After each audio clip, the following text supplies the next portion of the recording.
Have you ever looked at ancient Egyptian art and wanted to better understand what it is that you're seeing and all of the symbolism that is shown there? Well, in today's video, we're going to look at a couple examples from the temple walls, and I'm going to explain them to you. So I'm Amy Osset Roan here at the Goddess Inside and also at Two Ladies Travel Company, where we lead tours to Egypt. And I do love to teach about what I'm seeing on the walls and sharing all of that with our participants. And so if you are not in Egypt with me, then I thought this would be a great way for you to kind of enjoy a little bit of a tour through Egypt with me.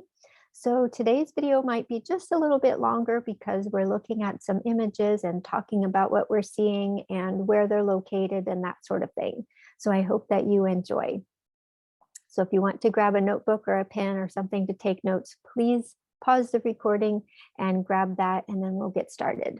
So I'm going to go ahead and begin by sharing my screen with you so that I can pull up the images and you can see then what I am seeing. This is always the fun part. So the first image that we're looking at here is from the temple of Seti I at Abydos. Now, this is his mortuary temple. And so that means that this is the temple of Seti I in which Seti, as a pharaoh who's passed away, is being honored. And even in his death, he's honoring the gods and goddesses within the chapels of his temple. So here we see on the walls beautiful, beautiful carvings. This one is of Sekhmet and Ptah. And one of the things about the carvings within Abydos temple is their softness and their ability to evoke an emotion in you in a way that is different from the later Ptolemaic temples, which we'll see examples of in just a little bit in this same video. But here we're looking at Sekhmet and Ptah. And if you don't know the gods and goddesses, when you're looking at images of them in ancient Egyptian art, it's sometimes helpful to look at the hieroglyphs around them. So if you have favorite neteru, favorite gods and goddesses, it's helpful to know how to write their name in hieroglyphs. And here we can see both the names of Sekhmet and Ptah in the hieroglyphs, as well as some of Sekhmet's titles. So I'm just going to zoom in on this portion of the image.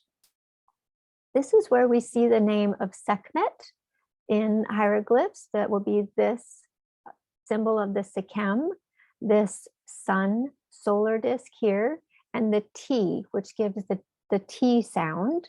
And then also this is an Ah sound, and it means great. So this is great Sekhmet. This is the symbol for beloved. Here's a T, which is feminizing it or giving it the feminine form. And then this is the name of Ptah, P-T-Ah. So here we see the name and the title of both Sekhmet and Ptah. Also, something I wanted to show you in this is the detail on the pectoral necklace that Ptah is wearing. And if we look closely on here, we'll see within this little box, we'll see the name of Seti, Ma'at Men Ra is right here. And then also this is the symbol for Ptah. So it's very sweet that Ptah is wearing this pectoral necklace with his picture and the name of Seti in here. We also have the two goddesses of Upper and Lower Egypt being shown here in their serpent forms. The goddess of Lower Egypt here is Wajet. She's the serpent goddess, and she wears this red crown, which is the one that's shaped kind of like a chair, big chair with a stick sticking up out of it, if you want to describe it that way. And she's holding the symbol of life. And over here on this side, we see the goddess Nekhbet. She is the goddess of Upper Egypt, which is in the south, and she is wearing the white crown. So this is a pectoral necklace that is pulling in the energy of the two ladies, Wajet and Nekbet, goddesses of Upper and Lower Egypt. So this is this is representing Seti as unifying the land of ancient Egypt. So when you look at this, you see the name of Sekhmet and also Ptah, her title as beloved of Ptah. She's lovingly holding her arm up to him, and he's wearing this beautiful necklace showing both goddesses of Upper and Lower Egypt. Also then, see if we can move this over here so I can access the images that I'm looking for. And we'll just look at the ones with the star. So this one, now we're at the temple of Dendera, where the colors within this temple are so vivid and bright, and there is a lot of blue. This is within the Nut chapel in Dendera, where we find Nut on the ceiling. So Nut is the sky goddess who is often shown in this position, giving birth to the sun and the moon. Sometimes she's swallowing the moon and giving birth to the sun. So what we're looking at here in this image is not only is this the goddess Nut, but these are the stars. Many times on the tops of tombs or even in temples, you'll see the sky covered in these stars. And here she's giving birth to the sun in the form of Hathor. Now, what I really love about this image is that I was reading about the temple of Dendera and the hymns of Hathor that are found within this temple. And Hathor is named as the female Aten or the Atenet. And so when I saw this image on the ceiling of the Nut chapel, I felt like that this was showing both her name as the Atenet, as the solar disk itself, and also quite possibly as the eye of Ra, because Ra is the sun god. An epithet of Hathor is that she is the eye of Ra. So here she is being born. And the thing is, this symbol right here is the symbol for the horizon. So these are kind of mountains. And then generally when you see the symbol for the Ankhet, this is the symbol of the horizon. There's generally a circle or a sun disk here in the center. And it was interesting to me to see that this, instead of the sun, is Hathor. So Hathor is that being of light in the horizon, and she is rising and being given birth to in the morning as either the eye of Ra and or as the Atenet. So the Aten was the form of the sun that is just the solar disk. And if you look on the ceiling over here, also, we have a symbol for the horizon, the word for Ankhet. And so this is normally the sun disk here, but here we have this beautiful depiction of Hathor instead.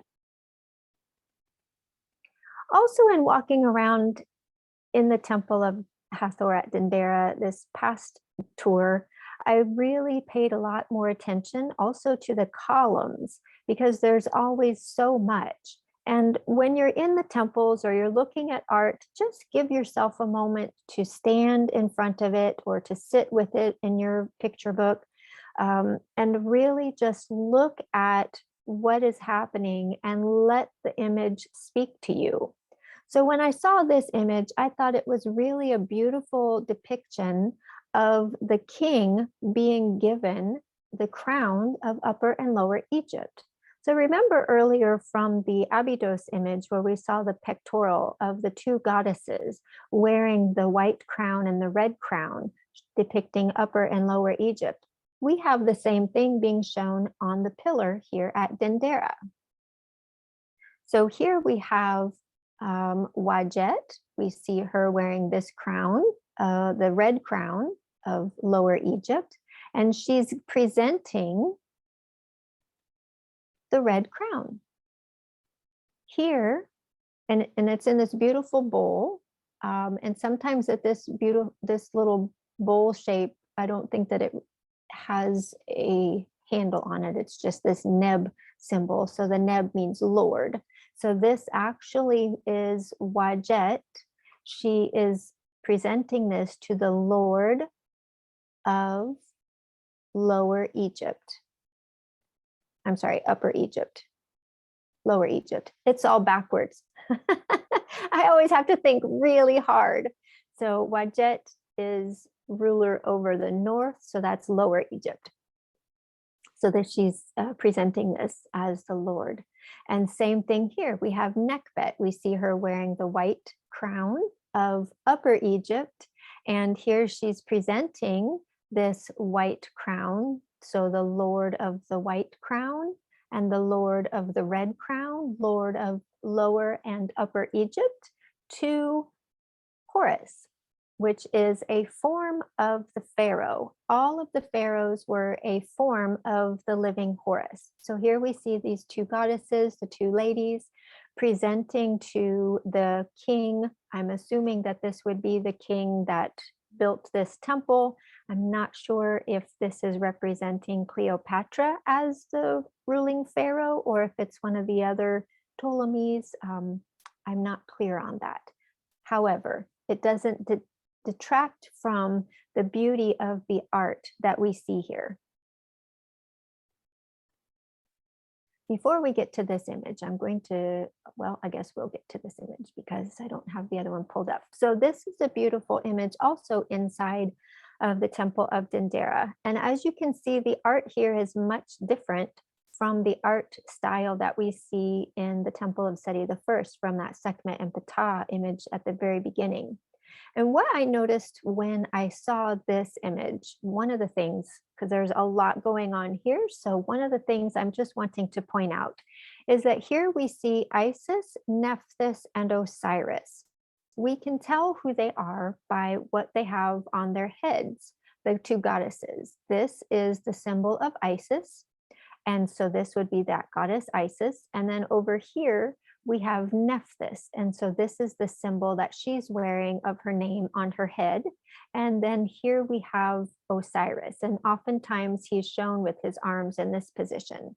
Now, as I said earlier, each of the pharaohs was a living embodiment of the god Horus. And then when they passed away and they died, then they became one with not only the sun god eventually, but also they became an Osiris. And the interesting thing that I noted here in this image was the pattern of the cloak that Osiris is wearing. We don't often think of Hathor as a goddess of the underworld or the afterlife, but one of her epithets is that she is the Lady of the West. So she is most definitely a funerary goddess, and she is a watcher over those who have passed away. Osiris being in the underworld, as someone who has passed away, then here we see that he is wearing this beautiful cloak of Hathor. And in the coffin text, often we'll read about this dress of Hathor and how Hathor makes the dress for you and clothes you in the afterlife. And so here Hathor is being depicted. This is a pattern of the dress of Hathor that we see that Osiris is wearing. And then I didn't have that one starred, but I want to show you one more image. And this is the two ladies of Upper and Lower Egypt. So once again, we see Wajet here wearing the red crown, and we see Nekhbet here wearing the white crown. And what I noticed is they're playing harps. I was very excited to see this because I'm a harpist, and one day I will have a harp to play in the temples for the guards and let them enjoy some music. But I thought that this was a really beautiful drawing on this column of the two goddesses playing the harp. And they're playing over here for this ba bird. And it's possibly the Ba or the spirit of Hathor. So I'm not going to, because we do see Hathor's name around in the hieroglyphs. We see it up here. So perhaps this is the spirit or the Ba of Hathor herself, that the two ladies are playing music for her. So I really enjoyed seeing that beautiful, beautiful picture on the columns. So thank you so much for joining me. As you can see, the beauty is in ancient Egypt within not only just the landscape, the outsides of the temples or their belief system, but we'll see in their art all of these beautiful, deep meaning. And so just take your time. Take your time to let the image speak to you and see what stands out to you, and then enjoy that little rabbit hole that you might go down to learn more about it. If you would like to join me through the temples of ancient Egypt, I do have tours coming up, so be sure that you check out twoladiestravelco.com. I'll have all the links for that below. And if you'd like to learn more about ancient Egypt each month, then I do have my Patreon. So it's the Egyptian Mystery School on Patreon, where we talk about various texts, various neteru, and also sometimes we will be doing ritual. So if you wanted to deepen your spiritual practice, learn more about the history and mystery of ancient Egypt, then be sure to check that out, and I'll have a link for that below also. So, as I like to say, until next time, may you enjoy everything about today.